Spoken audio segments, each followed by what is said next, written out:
I'm Matt Harris, and you're listening to Gospel Tangents. Welcome to Gospel Tangents, the best source for Mormon history, science, and theology. I'm Rick Bennett, and we're a proud member of the Dialogue Podcast Network. And you know who else is? The Mormon News Report. The Mormon News Report podcast covers the week in Mormon news with a healthy dose of snark and commentary. Join Brant and Jenny every Monday and get caught up on the top stories you need to stay up to date on the top stories in Mormon news.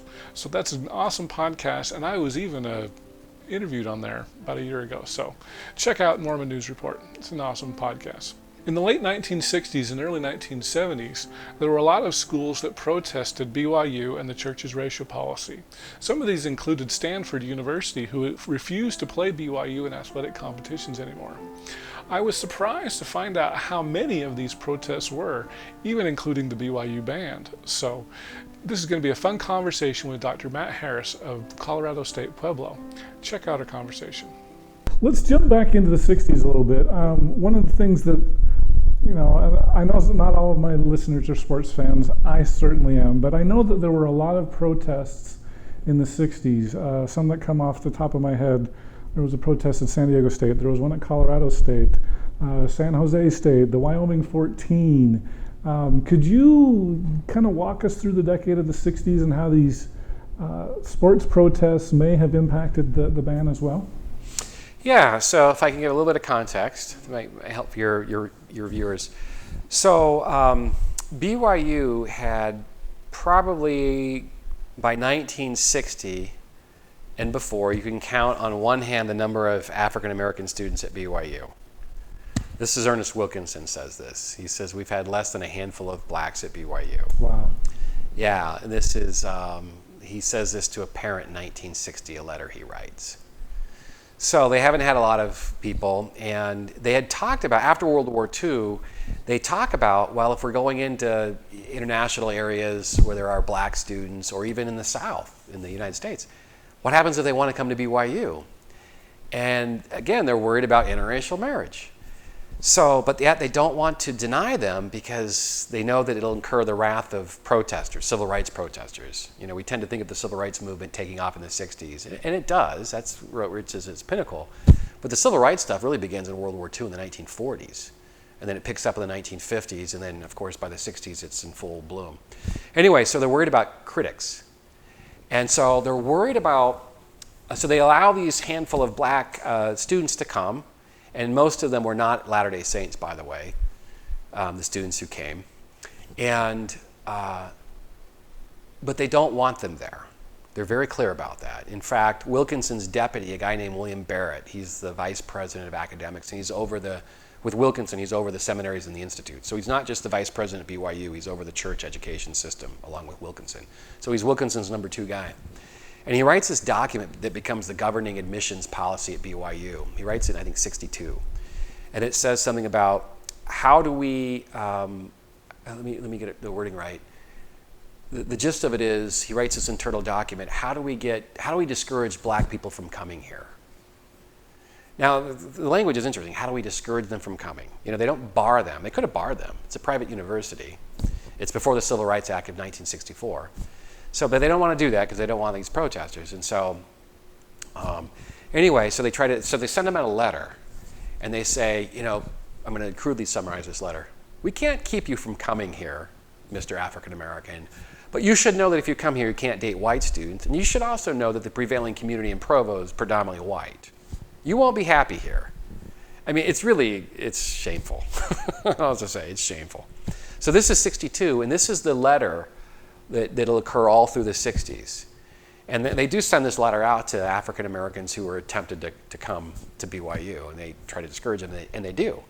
And so by 1968, the first year of the first protest, which begins at the University of Texas, El Paso, that's the governing policy. Discourage them from coming, send them this awful letter if they express interest. There's nothing in their promotional literature, unlike Bob Jones, that says they can't come. Nothing at all. Wilkinson wasn't that stupid, to put it right there on the page 3 of the promotional literature. No African Americans allowed. Bob Jones, they did that. Page 3, blacks and whites can't date and marry. Wilkinson was clever by a half. Anyway, so by 1968, there's a track protest in El Paso. And this is in April of 68. And this is the same month that the civil rights investigators have notified Wilkinson that they're going to do a site visit to investigate for civil rights violations. And the only reason why the civil rights team is there in April of 68 is because they don't have any African American students and because of the priesthood ban. So they're connecting the dots here, right? The Mormon Church discriminates against black people. Well, anyway, so those two things happen in April of 68. The first protest at UTEP, the track team against BYU's, and then the civil rights site visit that's going to come in May of 68, a month later. So Wilkinson is just like freaking out. He's absolutely panicked.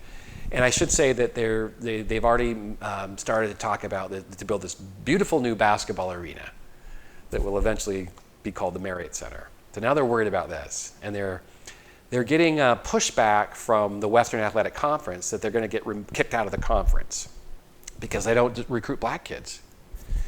And Wilkinson his response was, look at our manuals. We welcome all minorities. They just don't want to come here because it's their choice. Of course, he doesn't say anything about this terribly racist letter they send out. So he's doing it on the sly. And anyway, so at UTEP, they're protesting, and this is the first time where it makes it out into the national news media a little bit, but they're protesting the few number of blacks at BYU. At that point, there were 2 blacks at BYU in 68. In the entire student body? In the entire student body. Now, it probably wasn't as large as it is today. It's what, 26,000 today. Do you know how big it was back then? I don't know, but it was less than 2 blacks constituted less than 1%. I should know this.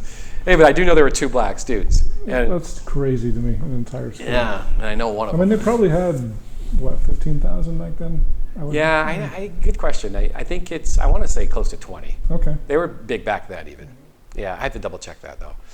Anyway, so this is 68, and then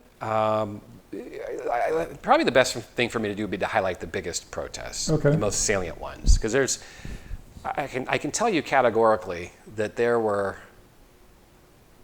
well over 100 protests from different universities. Wow, I didn't know it was that big. Yeah, me neither.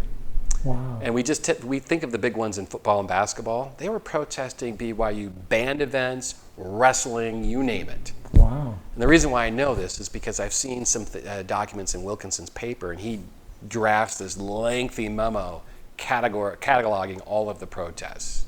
Really? Yeah, dozens and dozens and dozens. I was blown away. Wow. Some schools I'd never even heard of before. And they just didn't get the protest, or the publicity. So anyway, the ones that were the most salient, one would be the UTEP one, because it's the first one that sort of kickstarts everything. And then I'd say the second one would be in October of 1969 with the Wyoming one, with the Wyoming 14. Right. And I'll just tell your viewers just a quick anecdote about that. So 14 of these African-American football players at the University of Wyoming, they went to their coach, who was kind of a rigid disciplinarian kind of guy. Coach Eaton, I think? Eaton, I think, yeah. Coach Eaton. And he said, hey, we saw these UTEP athletes, actually it was San Jose. We saw the San Jose athletes, San Jose happens after UTEP. We saw them wear black armbands protesting discrimination at BYU. We want to wear them tomorrow when we play BYU, or next week. And the coach says, absolutely not.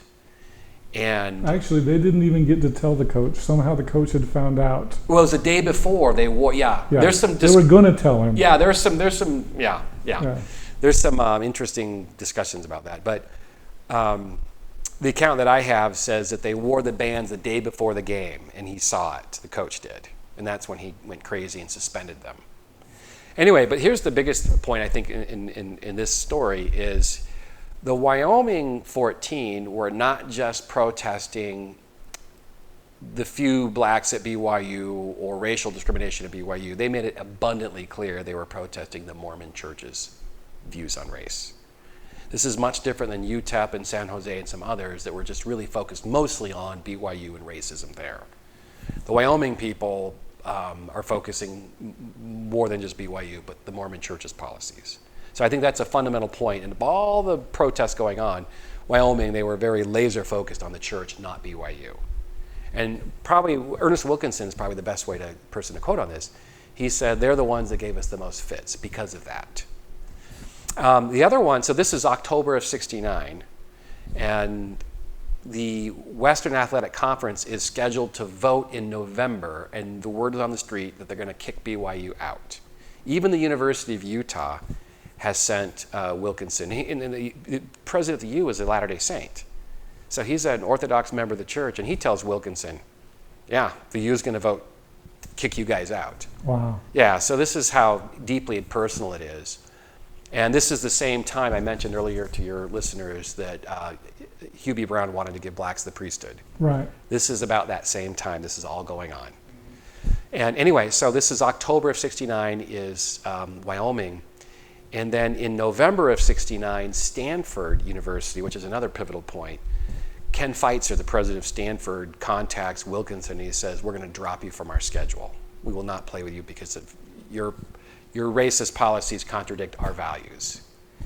And that's a whole big another story about how that happens. But there's a lot of Latter-day Saint Stanford alum that push back. You guys are being discriminatory towards the church and towards BYU, talking about Stanford. How dare you be? They're trying to turn the racist label back on Stanford. You guys are bigots for not letting the church practice what they want to practice. And I think it's important to note, too, that by this point, the civil rights team has cleared BYU of civil rights violations. Really? And I can say more about the details of that. They've only got 2 in the school, and they're going to clear them for civil rights? Let's come back to that, because we need to talk about that. Wow. And so Wilkinson will use that as fodder. They've cleared us. We're not racist. They've cleared us. The Stanford Indians, by the way. Yeah, right. Isn't that rich? Yeah. So anyway, President Brown, Hubie Brown, calls Feitzer and says, we're going to lift this ban. So don't worry, put us back on your schedule. We're going to lift the ban. And then the Washington Post, the San Francisco Chronicle publishes that. And that's when some of the hardliners in the leadership go crazy, Harold Lee and others. And Harold Lee calls Ernest Wilkinson up and he says, you and President Brown have been talking too much, meaning to the press. And that's kind of the context behind the December of 1969 First Presidency statement reaffirming the ban, is because of the stuff going on with Stanford and President Brown. Oh, wow. I hope you enjoyed our conversation with Dr. Matt Harris. In our next conversation, we're going to move back to President Lyndon Johnson, and we're going to talk about his attempts to put pressure on BYU over the race ban. By 1968, there's a track protest in El Paso. And this is in April of 68. And this is the same month that the civil rights investigators have notified Wilkinson that they're going to do a site visit to investigate for civil rights violations. And the only reason why the civil rights team is there in April of 68 is because they don't have any African American students and because of the priesthood ban. So they're connecting the dots here. If you'd like to hear the entire interview uncut, please support Gospel Tangents and become a subscriber. For just $5 a month, go to patreon.com/gospeltangents and you can hear the entire interview. And you can also get transcripts available at either our Amazon website, or if you want to give the money to me and not Amazon, please subscribe on my website at gospeltangents.com and you can click the yellow subscribe button. Of course, we're also on Facebook, Twitter, and all the other places. Make sure you subscribe on iTunes at tinyurl.com/gospeltangents. And don't forget to click here to subscribe on YouTube, here for a transcript, and over here we've got some more of our great videos. Thanks again for listening.